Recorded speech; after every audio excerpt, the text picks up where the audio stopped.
Hello and welcome back to another episode. It's Nintendad, and one of my subscribers commented in one of my last couple videos that they would like to see the best Switch ports, in my opinion.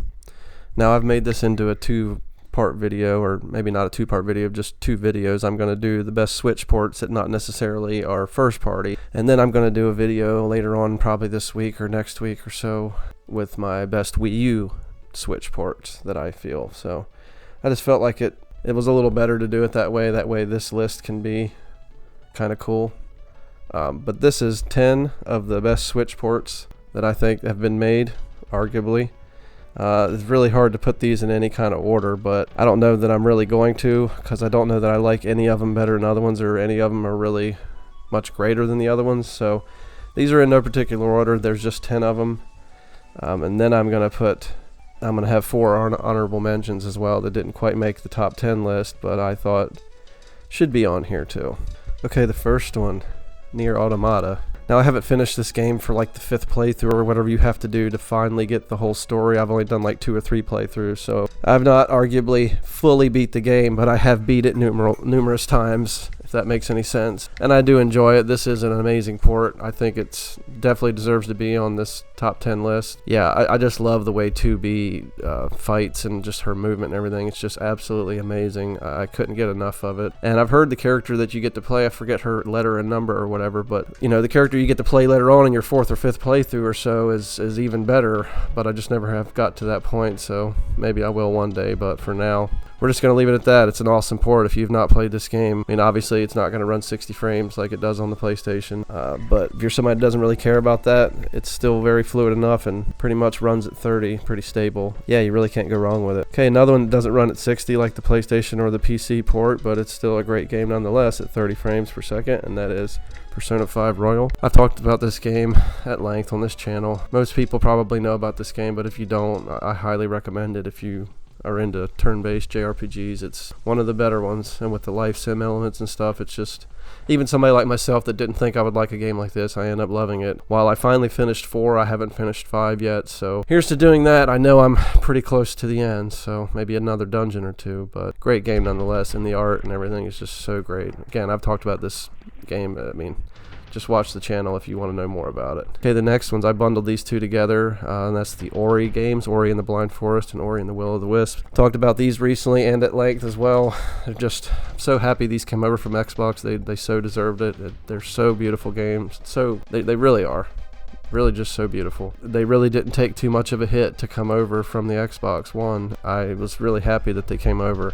This one and the next game, I was really happy that they had some kind of partnership or something there that they were able to do it. I was just, man, if you love Metroidvanias or even just beautiful games and just platform heavy games, that they're just, man, you can't beat them. They're just so beautiful. The music, the art, the story, the controls, it's just great. Okay, the next game that's just great in every single one of those ways too, and that is Cuphead. This is the one that I'm happy that Xbox brought over as well. Man, if you've not played this, the barrier to entry, you know, some people, it's kind of like Souls games, you know, they hear that they're hard, and, you know, it kind of keeps a lot of people away, and I wish that wasn't the case, because a lot of people need to enjoy this game, and a lot of people have, but I wish it would just sell like crazy, because this studio and these brothers and their whole family and everybody that made this game, they deserve it, and the DLC, they just took it to a whole nother level with the DLC, and if I haven't beaten the crap out of it already by myself and with a friend, I would go and play it some more, and maybe I will one day once it gets old again to me, but for now I've put it down, and I'm actually waiting on the collector's edition that I'm with the little marionette puppet and everything. I'm really excited to get that, so I can't wait for that to come. Hopefully in the next couple months that'll be here. That'd be great. So okay, moving along, another one that I was really happy that came over, and I'm just gonna say it, Witcher 3 Wild Hunt. I'm so glad that CD Projekt Red decided to buy the bigger gigabyte cartridges and fit this whole game and the DLC on. Now, since then, they've had, you know, gigs worth of patches and stuff that make the game run better and look better and everything. And if you don't mind it being too blurry, when you play it on the screen especially, a little blurry compared to the PC and the PS4 version, obviously, and the Xbox version. But wonderful game nonetheless. I put in over 100 hours, I think, on this. And yeah, It's obviously not the best way to play it, but the fact that you can, you know, kind of have the handheld ability, you know, people that actually really care about that, which I actually did play this a lot in handheld, and that's not usually like me, but yeah, it's Witcher 3, man. It's one of the greatest games ever made, for sure. Another one, I've been playing the crap out of this lately because I didn't realize this Anniversary Edition had so much stuff in it, and that's Skyrim. Oh my god, it's like I've been hooked again all over, and I didn't think it was possible. I thought I'd played this game to death, and arguably one of the best games ever made, one of my favorite games, no doubt. I wish I would have looked more into this Anniversary Edition. I don't know what, something finally clicked with me to look into it more and realize just how much was added. I mean, new spells, new weapons, new armors, new missions. Some of them are huge, whole nother places to explore and everything. It's just insane. It's really given my love back to Skyrim, and I finally bought it for the Switch. It's freaking Skyrim, man. What can I say? And I think it loads better for sure. I remember playing this to death on my 360, and the load times were always a bitch. It seems to load pretty decently fast on the Switch. I must say I'm impressed with it. You know, whatever patches they've done or whatever they did to optimize this, I arguably enjoy it a lot. I have been playing it a lot exclusively this game. Yeah, like I said, I got sucked back in again, and I just didn't think that was possible. And of course, I'm playing 3 or 4 different builds like I do, and yeah. But anyway, I love it. It's Skyrim. I think it's a great port. Okay, next, moving on, I bundled some more games here. The next 2 are going to be a couple bundles here. The first one is the Doom games, Doom 2016 and Doom Eternal. Oh man, these games are fantastic, and I looked for Doom 2016 for the longest time on the Switch, and it just never went down in price, and kind of found it one day in a GameStop for like $25 or something, or $30, and I'm like, I have to get it now because I haven't seen it for under that. And just really love the cover for this, and something about it just looks so good on the Switch. At least the cover art does. Arguably this is, you know, blurry and muddy and shit again to a degree, but when you're in motion it doesn't bother you so much. And I honestly think Doom Eternal, obviously, you know, they up the ante in a lot of ways, but it looks and runs better, I think, even more so, if that's possible. I'm excited for my limited run copy to finally come. I have it digitally. I haven't actually beat Doom Eternal. I need to get back to it. I gotta be in the mood for those sometimes, the adrenaline fueled mess that it is. But yeah, I mean, I'm so happy to have these, and again, I can't wait for my Doom Eternal. I got the regular edition from limited run. It's just gonna take forever to get here, like it has, you know, like it does,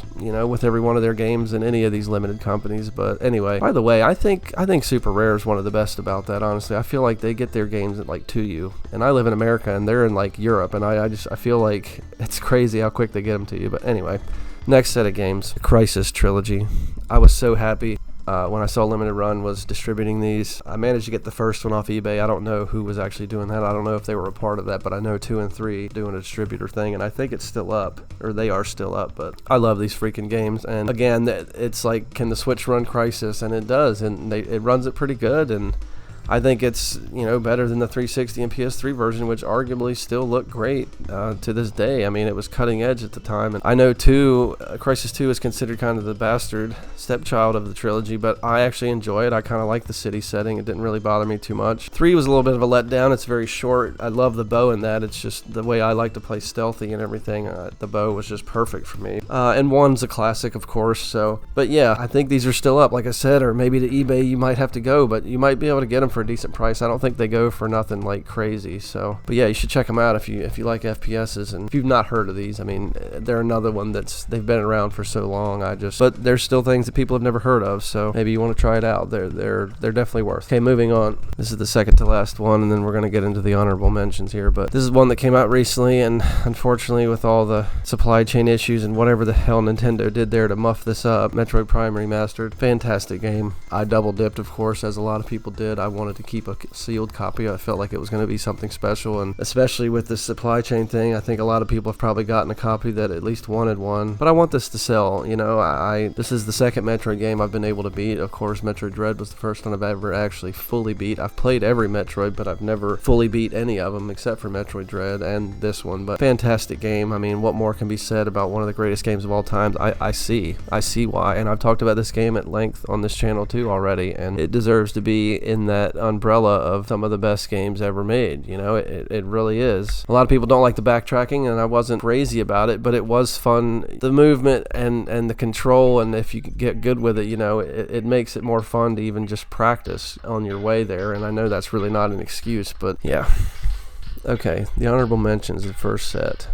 well, the first game of 4 here. That is the Metro games. I have always wanted to play these, and I bought this double pack for like $18 or $20 or something at Walmart at one point. It was so cheap. Maybe it was even like 10 or 15 now that I think about it, but I've just never gotten around to playing these, but I've always loved the setting and the story, and it's just always very much intrigued me. And I don't know, I've kind of gotten away from first-person shooters for many years now. I haven't been a Call of Duty player, and I hate those type of gamers, honestly. Like, I'm not trying to sound like an elitist or anything. I just feel like, I don't know, that's just a whole, but it's not shitting on FPS games, of course. I mean, I love FPS games, but I just need to make time for these at some point. I just have too many Switch games, and I'm not playing a lot of them, and I'm considering just purging a lot of the collection. But ones that I might end up keeping this, who knows, but I don't know when I'll ever get around to play it. It's too many games, too little time. Next one I have played to death, and I've actually beat it on the Switch already among my 360 1,000 times and PS4 and everything else, and that is Dark Souls Remastered. One of the best games of all time as well. One of my favorite games of all time. Probably even definitely top 5, maybe even top 3. But anyway, it runs a steady 30 frames. I'm happy that Blighttown's fixed. It's arguably better than the PS3 and Xbox 360 versions. If you're somebody that doesn't care about having 60 frames a second, there's no reason to get it on the PS4, and I think for some reason it's becoming like a rarer Switch game because it just didn't.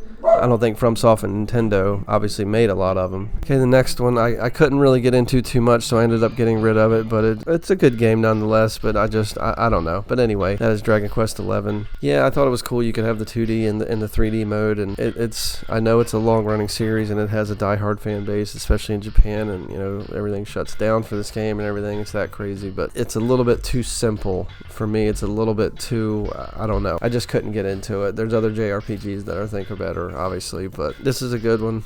I don't know. I just feel like not exactly for me, but I could see the appeal, and the monster designs and everything I thought were really cool, so I will give it that. The little bit I did play it, about 30 hours of. Okay, and the last honorable mention is No Man's Sky. I have yet to get this, and what I've seen, obviously it's not the best port. Again, it's not the best way to play the game. It's a great port for the Switch, for the Nintendo Switch to even get it. It's great, but I will get this eventually because I am very intrigued to play this, and I don't care that there's not multiplayer. I'm not one of these people that really cares so much about that. In this type of game, I would just love the exploration of it and collecting and yada yada yada. It's almost a never-ending thing. But the last one, this is one that I have yet to beat either. Really super scary and really super awesome, and really harkens back to the first 2 movies, and that is Alien Isolation. I love that this takes part basically in between 1 and 2. I just think that's so awesome, and I arguably have only played a couple hours of this game. I enjoyed what I played. I just moved on to other things, and it just never, I don't know, I just never sat down and fully gave it time, because I know it can be frustrating at times, and I know it can be really, really tough at times. I love this series so much. It's so crazy to me that I haven't played this and beat this game more than, you know, a couple hours I've played it. But anyway, it's a wonderful port nonetheless. It looks amazing to me. I can't believe they got it on the Switch looking like this, and it plays great, and I have no reason to not play it other than I have too many games and not enough time. Again, that goes back to me almost thinking I'm going to start purging some of my collect. I know some people get to those points, you know, you just become a shelf collector, and I feel like I've been that for a little while, and I'd like to just keep what I really, really cherish from the Switch. It might be tough for me to part with some of them, but I think it's definitely possible. Okay, that's my list.